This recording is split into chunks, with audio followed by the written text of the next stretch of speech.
Many people have said that in this new digital economy, privacy is dead, get over it. They're making a big mistake. Privacy is a fundamental human right and it needs to be protected. And as we go through life, we're leaving a trail of digital crumbs that become collected into mirror images of each of us, the virtual you. And the virtual you may know more about you than you do because you can't remember what you bought a year ago or said a year ago, or what movie you watched in your hotel room a year ago. And we need to protect privacy for some very simple reasons. First of all, is we have the problem of government surveillance and the creation of a surveillance society. You know, the model or the language that I used when I wrote a book about this 20 years ago was called Who Knows? Safeguarding Your Privacy in a Networked World. It was done with my co-author, Ann Cavoukian.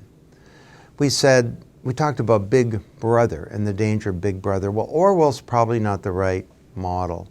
It's more like Franz Kafka and The Trial, where you get charged with something.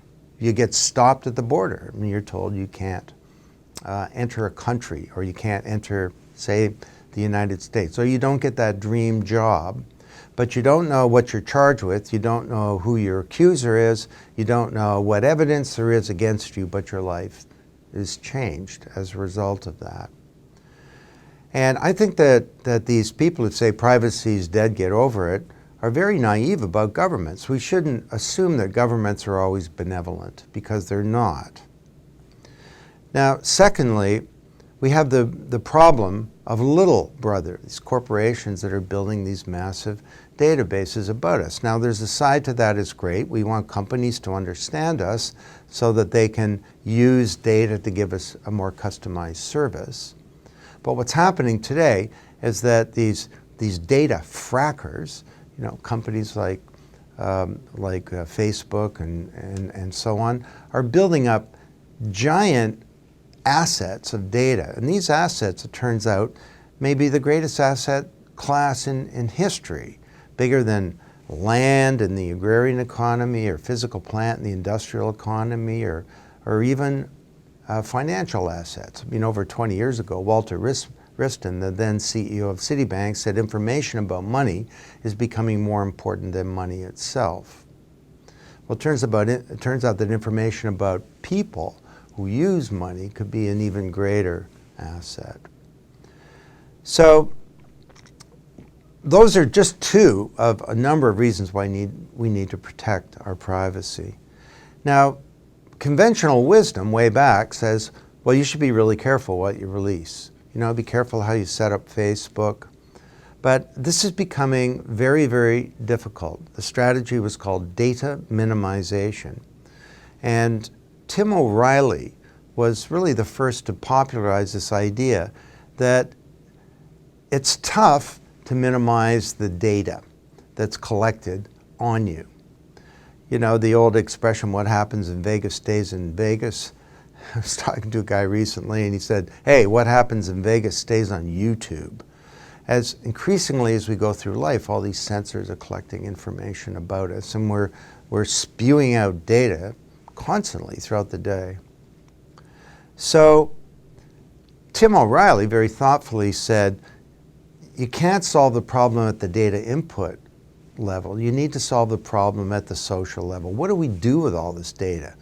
We need to have better norms and even better laws about how data is used to ensure, for example, that information that's collected about me is used for the purposes for which it was collected, and it's not, say, sold to others without my permission. Enter the blockchain. The blockchain is the underlying technology of Bitcoin. And for me and my co-author, Alex Tapscott, of the upcoming book, Blockchain Revolution, the brilliant technology that's changing money, business, and the world, we now have a worldwide ledger of information. And it's now possible to think about a world where each of us can construct our own identity and that we can move that identity around the world with us, and that every time we access something, our identity provides only the appropriate information.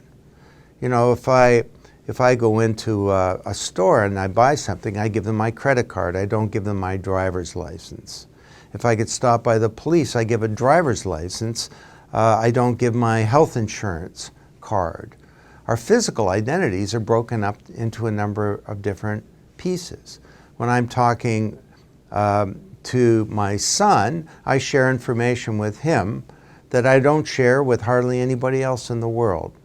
Could we construct a molecular identity that's stored on the blockchain, that's bulletproof, that's 100% secure, and that is confidential to us only? This is a huge and wonderful opportunity, and we're exploring it in the book.